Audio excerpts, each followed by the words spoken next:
Usher, Justin, Will, his son, LeBron. Well, I can tell you he has secret tunnels. Okay, you see JC, he's worse than Diddy. Get ready to receive shocking inside information you've never heard before as we break down the viral second interview from Jonathan Oddi that was just leaked, and it's going to talk about everything that goes on and what he's seen at Diddy parties. And some of the names he mentions will shock you. Now keep in mind, this is the second part, not the first one when he initially got arrested in 2018. As always, a legal disclaimer, this is just opinion, nothing in this video is fact. I'm just a guy reacting to stuff on the internet. About Diddy's freak-off parties. Okay, the parties, very extravagant, a lot of celebrities. They had drugs everywhere, a lot of top companies, top company CEOs there. Diddy's and his buddies shared a lot of women and even share a lot of men. Now sure, we've heard a lot of guy-on-guy action being talked about at these Diddy's parties. Even someone saw Trey Songz kissing Diddy. And they invited him to Diddy's room. He walks in, Trey Songz was sitting on Diddy's lap making out with him, and they asked him if he wanted to join. What the f? No, ain't no way. Ain't no way. They're all undercover. I promise you that. I promise you that. Now, we don't know how many CEOs of companies were at these parties, but a ton of them stepped down as soon as Diddy was arrested, so you can make of that what you will. And did you know you were being filmed at these parties? Well, not really, but Diddy and others would film things on iPhones. A lot of people was recording their own phone, so everyone knew what was happening. Now this is interesting because in Lil Rod's lawsuit from a year ago, he mentioned that Diddy made him film everything with his phone. Also in court, they mentioned that they confiscated 96 electronic devices. Not only that, they found 8 hard drives that had over 90 terabytes of information on there. 90. You know, your basic MacBook Pro comes with 1 terabyte. He had 90 times that of a normal computer. And as another reminder, Cassie said in her lawsuit that Diddy also filmed everything on phones. What celebrities did you personally see at these parties? I saw Usher, Justin, Will, his son, LeBron. Now there's no need to get into the background of Justin and Usher. We know the situation with them and Diddy and what they've been through. But with Will, LeBron, a lot of these people that he's mentioning have been silent on Diddy since day one. No one has said anything. Even Kevin Hart, when they asked him point blank, what's up with you and Diddy parties? He just acted confused. Hey Kevin, when you hosted for Diddy, did you catch any baby oil? You'll see when I hosted for Diddy, you asking the wrong person the wrong question. It's a good question. Do you think he's safe in jail? Wrong person, wrong question. What did you see them do at these parties? Well, they have everyone watching in like a circle. It's like a show. Sometimes they take turns. It's very secretive.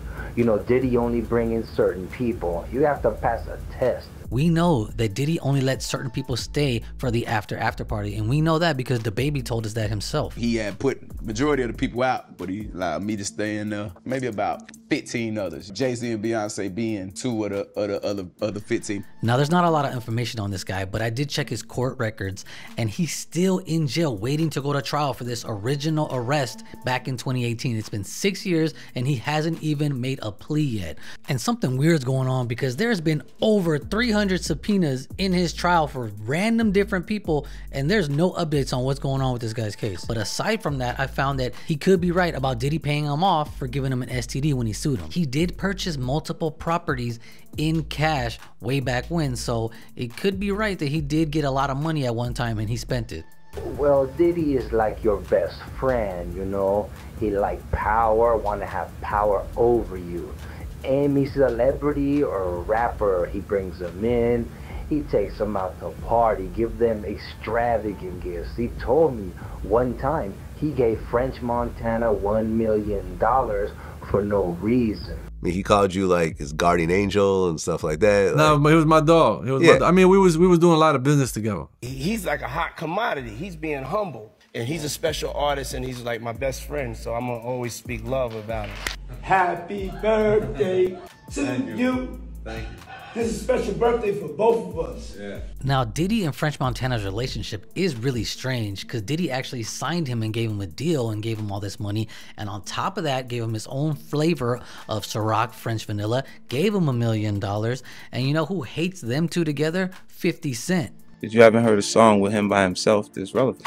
See what I'm saying? He's a guy that they put on a record, 2 or 3 other guys that already established themselves in order to sell you something. You only got to get away with listening to him for a whole 40 seconds in his verse, and it goes to somebody that has really worked to get there. You can tell you always wanted to actually be an artist or be a part of being seen and stuff like that. Now 50 makes a lot of sense, because if Diddy puts you on a record with a hit artist, you're gonna have a hit record. And French Montana had a lot of these opportunities, and he was seen partying with Diddy everywhere. But as soon as he stopped partying with Diddy, he stopped getting hits. But for somebody who's supposedly best friends, he hasn't said one word about Diddy since this all came down. Everything you do is on camera. He even has cameras in his private jet. So now he can use this to blackmail you if you ever say no to him. Diddy's new to me, right?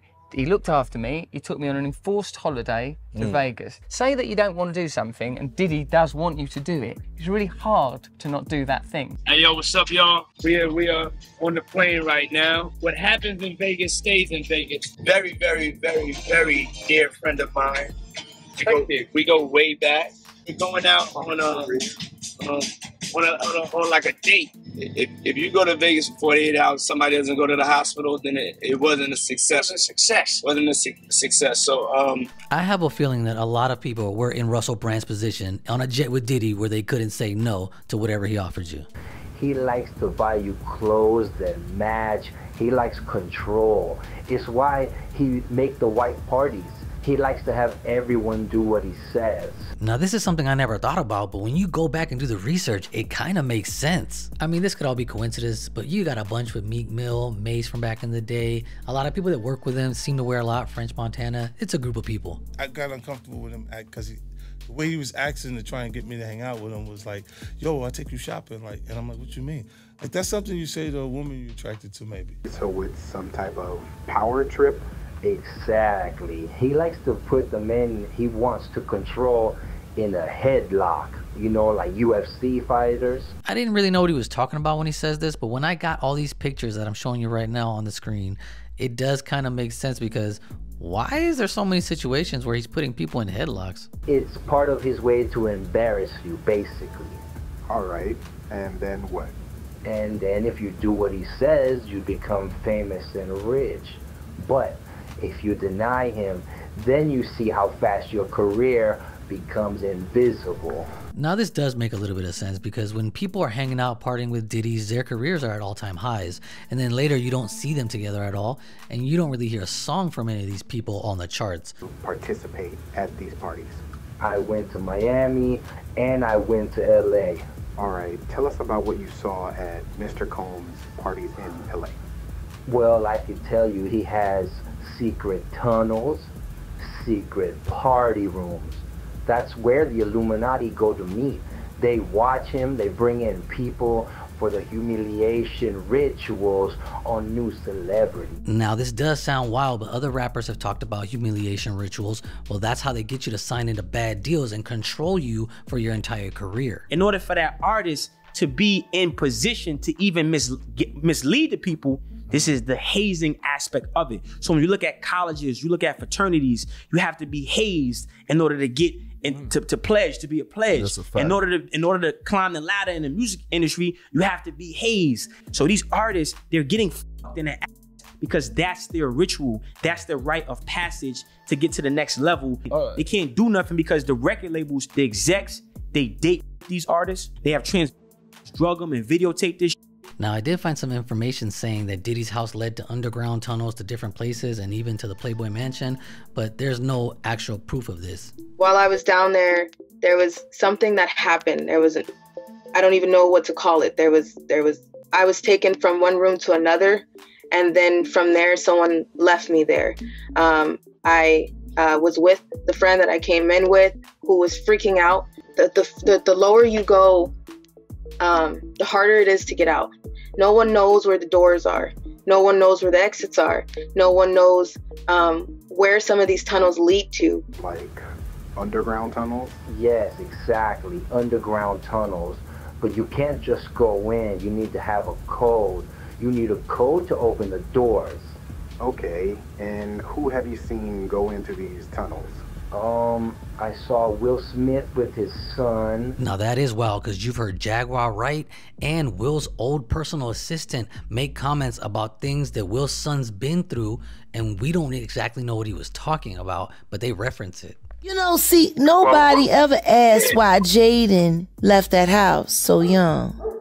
I know, but he hates Charlie, and I wish somebody would ask him why. Yeah, well, his father done things to him that he should be in jail for. So his father done things to everybody. You know, Will Smith, he's like, what do you call, two-faced, you know? He looked like a nice guy, but very rude with no cameras around him. So I was very surprised when I saw him. Now, we already know that Chris Rock knows Will Smith's rude side, but there have been other celebrities that have come out and mentioned things about Will Smith as well, which is interesting. Will Smith is a twat. Oh, I liked him. Will Smith has been hiding the fact of who he really is, and it was exposed that night. That he's really an asshole. For me, when I met him, right, I always say... Like the nicest, most wonderful, he's a liar. Will is a douchebag. I needed to do something. Diddy sent people trying to take me out, threatening me through his lawyers constantly. I know I wasn't safe. You see, it's because I know too much. He wanted me gone, constantly harassing me, sending lawyers, because I sued him for herpes and won. And he gave Usher herpes, he gave it to Jay-Z, Jay-Z gave it to Rihanna, Rihanna gave it to Chris. So the things he's claiming now are kind of crazy. And I want to give a legal disclaimer out there that none of this has been proven fact, and this is just for entertainment purposes in case Jay-Z's lawyers are watching, because he's sued other people, and we don't know anything to be truthful on this interview. But there have been other people, such as Jaguar Wright, which Jay-Z does not like, who's mentioned something similar to this. This dirty Jack, she ruined him at 19 years old. He's got the Jay-Z herpes. And Rihanna ain't innocent because she was in there giving that a blow in the coat closet when Chris Brown came in. He said, you always something. Then he said, I'm done with you, and he stormed out of Clive Davis's house, got into his very expensive car, and Rihanna chased after him. Now this next part of the alleged interview I'm gonna play, he goes on a rampage, and I can't be responsible for what he's saying. It's his opinion, it's nothing fact, just know that, because this guy is wild. Okay, you see, Jay-Z, he's worse than Diddy, okay? He wanted Biggie to be gone so he could be the best in New York, okay? And then what you think happened to Aaliyah, okay? Why is she gone? You think it was an accident, but you know Jay-Z wanted Aaliyah. Damon Dash had Aaliyah, but Diddy wanted Aaliyah. R. Kelly wanted Aaliyah. He was friends with Jay-Z. And Beyonce was jealous because she know that Jay-Z wanted Aaliyah. If you don't know the truth, then you're not looking, okay? She was asleep when they put her on the plane. And you don't think that's the first time that something like this happened, because Beyonce was jealous of another girl called Kathy White. She was with Diddy and Jay-Z at the club, and next thing you know, she's gone. Hold on a second. No, okay, listen. Kanye West is the same as Diddy's, okay? They hang out together, they make drinks for girls together, and they like to watch men with their women. He and Diddy send each other videos of Kim Kardashian, and Diddy sent them to me. I have tapes. I can show you. And they like to show other men with their women. Mr. Oddi. And I haven't even told you the stuff that he smuggles in with the plane. He pays off a lot of people, okay? Why you think that Obama became president for... So this guy's discussing some crazy conspiracy theories right here, and I don't want to sit here and try to verify or not verify anything he's saying. You let me know what you think in the comments. I have no idea what this guy's talking about. He's going wild. I'll see you tomorrow for another video.